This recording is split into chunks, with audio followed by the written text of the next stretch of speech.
Hello friends, welcome to Chemosphere by Moumita. আজকে আমি child পেডাগজির একটা খুব ইম্পর্টেন্ট টপিক করাবো, সেটা হচ্ছে স্পাইরাল ডেভেলপমেন্ট।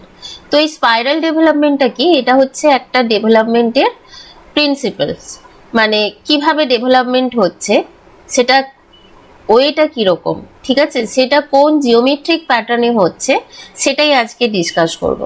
তো দেখো, প্রথমেই বলি, আজকে তাহলে আমাদের টপিকটা যেহেতু স্পাইরাল ডেভেলপমেন্টের ওপর, তো আমি শুধুমাত্র এইটুকুই বলবো, ভালো করে শোনো। আমাদের যে ডেভেলপমেন্ট সেটা কিন্তু লিনিয়ারলি হয় না। লিনিয়ারলি মানে ধরো যদি এইরকম ধরে নিই আমরা যে আজকে 1% ডেভেলপমেন্ট, কালকে 2% ডেভেলপমেন্ট, কালকে 3%, এইরকম ভাবে মানে টাইমের রেসপেক্টে যেন একটা কি বলবো, মানে যখন সেম ওয়েতে হয় কোনো একটা জিনিস, তখন সেটা কি হয় করে লিনিয়ার পাথওয়ে ফলো করে। তো সেক্ষেত্রে এটা এরকম লিনিয়ার হওয়ার কথা, কিন্তু এটা হয় না। লিনিয়ার ডেভেলপমেন্ট হয় না। কিরকম তাহলে? হয় স্পাইরাল ডেভেলপমেন্ট। তো এখানে দেখো ছবিটা অলরেডি দেওয়া আছে। তো দেখো, এটা আমি একটু বুঝিয়ে দিই। স্পাইরাল বলতে কি হয়, প্রথমে বিকাশ শুরু হবে, বৃদ্ধি শুরু হবে, ঠিক আছে। তো বৃদ্ধি হচ্ছে মানে সেখানে বিকাশ হচ্ছে, ঠিক আছে। কিন্তু বৃদ্ধি যখন হচ্ছে, বৃদ্ধির সাথে সাথে বিকাশ তো হচ্ছে, কিছু সময়ের জন্য কি হয়, বৃদ্ধি আটকে থাকে, মানে শুধুমাত্র বিকাশ হচ্ছে তখন। তাহলে কিরকম ব্যাপারটা দেখো, বুঝিয়ে বলি। ধরো একটা শিশু জন্মাবার পর তার হাত পা এইসব দৈর্ঘ্যে লম্বা হচ্ছে, মানে কি হচ্ছে, হাড়টা লম্বা হচ্ছে। কিন্তু তারপরে মানে প্রথমেই আমরা দেখি 6 মাসের মধ্যে শিশু বেশ খানিকটা বড় হয়ে গেছে। তারপর 1 বছর পর্যন্ত দেখা যায় যে সাইজটা কিন্তু অতটাও বড় হচ্ছে না আফটার 6 মান্থ। কেন? তার কারণ ওই যে হাড় বৃদ্ধি পেল, ঠিক আছে, এরপরে কি হচ্ছে, হাড় মজবুত হচ্ছে, ঠিক আছে। মানে হাড় মজবুত হচ্ছে এবং হাড়ের যে তোমার ডেভেলপমেন্টটা, হাড়টা ডেভেলপ হচ্ছে, ঠিক আছে। তো বৃদ্ধি হয়ে গেল, তারপরে সেটা ডেভেলপ হচ্ছে, মানে বৃদ্ধিটা একটু থেমে থাকছে, ঠিক আছে। তো এইটাকে আমরা কি বলছি, এটা কি ডেভেলপমেন্ট? তার মানে কি হচ্ছে, ডেভেলপমেন্ট হচ্ছে, কিন্তু সেটা লিনিয়ারলি না। ডেভেলপমেন্টটা হচ্ছে ভেতরে, হাড়টা বৃদ্ধি পেয়ে সেটা কি হচ্ছে, মজবুত হচ্ছে কিছু সময় ধরে, ঠিক আছে।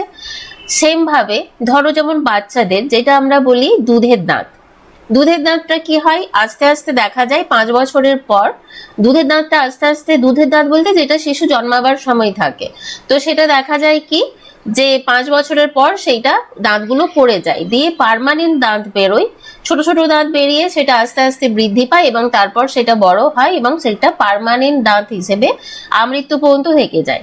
এবারে বলবে যে দাঁত তো পড়ে যায় অনেক সময়, সেটা তো ডিফেক্টিভ বা কোনো শারীরিক সমস্যা হলে তবেই হয়, ঠিক আছে, নইলে ওগুলোকে আমরা কি বলে থাকি, পার্মানেন্টলি। তো দেখো তাহলে কি হচ্ছে, এটাও এক প্রকার কিন্তু স্পাইরাল ডেভেলপমেন্ট। তো কি হচ্ছে, প্রথমে দাঁত বৃদ্ধি পেলো, তারপর আবার সেটা পড়ে গেল, তারপর আবার নতুন দাঁত বেরিয়ে আবার সে পার্মানেন্ট বা স্থায়ী দাঁত বেরোলো, ঠিক আছে। তোমরা ধরো হার্টবিট যখন দেখো স্ক্রিনে, দেখবে এরকম এরকম একটা গ্রাফ পাও, তাই না? ইসিজি করলেও আমরা এরকম টাইপের গ্রাফ পেয়ে থাকি।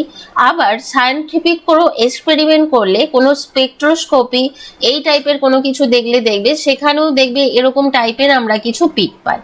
তার মানেটা কি?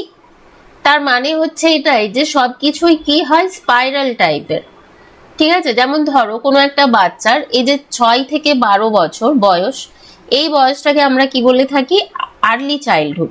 এই আর্লি চাইল্ডহুডে কি হয়, এই সময় কিন্তু বৃদ্ধি অতটাও বেশি হয় না। এই সময় কি হয়, মোটর ডেভেলপমেন্ট বেশি হয়, মানে বৃদ্ধির কথা যদি বলো, সাইজে বড় কথা, মোটামুটি জন্মানোর পর থেকে 6 বছর বয়স অবধি বেশ অনেকটা গ্রোথ হয়ে যায়, তাই না?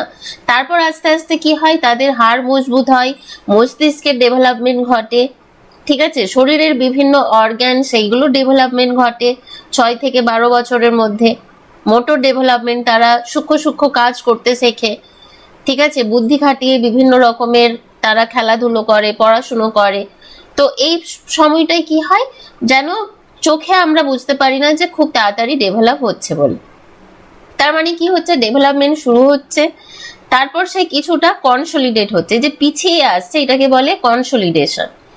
আবার গ্রোথ হচ্ছে, আবার একটু পিছিয়ে আসছে, এই যে পিছিয়ে আসছে এটা হচ্ছে কনসলিডেশন। এই সময় কি হচ্ছে, কনসলিডেট হচ্ছে, মানে যে গ্রোথটা হয়েছিল সেটা আরো ভালোভাবে সেটার ডেভেলপমেন্ট হচ্ছে। সেই কারণে আমরা লিনিয়ারলি ডেভেলপমেন্টটা দেখতে পাবো না। ঠিক যেমন ধরো 12 বছরের পরে অ্যাডোলেসেন্স যখন আসে, এই সময় গ্রোথ হাইটটা খুব তাড়াতাড়ি বৃদ্ধি পায়, এটা আমরা দেখতে পাই। কিন্তু আফটার 18 মোটামুটি অ্যাডাল্টহুডের পরে হাইট সেইভাবে কিন্তু খুব একটা বাড়ে না, ওয়েটটা বাড়ে, সেটা অবশ্যই সেটা সবাই জানে, ওয়েটটা বাড়তে থাকে বয়স যখন আরো বেশি হয়। তো হাইটটা কি হয় আমরা দেখি আর বাড়ছে না, বা নখ হাত পা সমস্ত বৃদ্ধি থেমে যায়, কিন্তু তার নাকি ডেভেলপমেন্ট হয় না, ডেভেলপমেন্ট তো হচ্ছে, তোমার ইনার ডেভেলপমেন্ট শরীরে হচ্ছে। তো এইটাকে, এই জন্যই এটাকে আমরা কি বলে থাকছি, স্পাইরাল ডেভেলপমেন্ট। ঠিক আছে, আশা করি ক্লিয়ার হয়েছে। না বুঝতে পারলে কমেন্ট সেকশনে জানিয়ে যাও। তো এখানে স্ক্রিনশট নিয়ে নিতে পারো, স্পাইরাল ডেভেলপমেন্ট কি সেটা এখানে বলা আছে। নেক্সট দেখো, আমি দুটো কোয়েশ্চেন রেখেছি। কোয়েশ্চেনটা কি বলছে, বৃদ্ধির প্রক্রিয়ার সময় শিশুর বিকাশের গতি মাঝে মাঝে ধীর হয় বা কিছুটা পিছিয়ে যায়। ঠিক আছে, তো কেন হয়, এই যে লেখা আছে কেন হয়, কেন, দেখো কি স্টপ গ্রোথ, গ্রোথ স্টপ করে গেছে না, এটা হবে না। টু রিসেট লার্নিং, শিখন রিসেট করতে, এরকম কি হয়, রিসেট হয়, হয় না। টু কনসলিডেট প্রোগ্রেস, মানে বিকাশকে আরো বেশি সুসংহত করতে, যেমন হাড়ের বৃদ্ধি হলে সেটাকে মজবুত হয়, মজবুত করা হয়। ঠিক আছে, ব্রেন যখন গ্রোথ হলো তারপর সেটা ডেভেলপমেন্ট, মানে বুদ্ধির বিকাশ হলো, বিভিন্ন রকম জটিল চিন্তা ভাবনা করা, জটিল জিনিস বুঝতে শেখা, এইগুলো হয়। ঠিক আছে, তার মানে দেখো অপশন কোনটা হবে, অপশন সি। ঠিক আছে, নেক্সট বলছে কোন জ্যামিতিক ধরনটি মানুষের বৃদ্ধি ও বিকাশের পথকে সবচেয়ে ভালোভাবে বর্ণনা করে। দেখো বুঝতেই পারছো, এখানে একটাই অপশন আছে, স্পাইরাল প্যাটার্ন। আজকে আমি স্পাইরাল ডেভেলপমেন্ট পড়াচ্ছি, মানে এটাই হবে অ্যান্সার। ওকে, চলো, তো আমি আশা করি বুঝতে পেরেছো। এবার আমি আমাদের কেমোস্ফিয়ারে কি কি কোর্স চলছে সেগুলোর ব্যাপারে একটু বলে দিই। দেখো, চাইল্ড ডেভেলপমেন্ট অ্যান্ড পেডাগজি, আর mathematics and math pedagogy, science and science pedagogy. ঠিক আছে, এই তিনটে কোর্স চলছে, এবং যারা এই তিনটে কোর্সই নেবে তাদেরকে বাংলা ইংলিশের নোটও কিন্তু প্রোভাইড করা হবে। ঠিক আছে, এবং এক্সামের আগে বাংলা ইংলিশের কিছু প্র্যাকটিস ক্লাস তোমাদের প্রোভাইড করা হবে। ঠিক আছে, নোটস প্রোভাইড করা হবে, সেগুলো তোমরা পড়লেই হবে। আর বাংলা ইংলিশ তো খুব একটা বেশি বেসিক মনে হয় না যে এই লেভেলে যারা আপার প্রাইমারির জন্য পড়াশোনা করবে দরকার আছে বোঝার। তো যদি কারোর না দরকার থাকে তারা নোটসগুলো নিয়েও নিজেরাও পড়াশোনা করতে পারো। এবার দেখো আমি বলে দিই, এগুলো প্রত্যেকটা ডিটেলসে লাইভ ক্লাস হবে, প্রত্যেকটা তোমরা পিডিএফ নোট পাবে যেগুলো তোমরা প্রিন্ট আউট করে পড়তে পারবে, এবং লাইভ ক্লাস চলাকালীন তোমরা কিন্তু ডাইরেক্ট ভয়েসে কথা বলতে পারবে।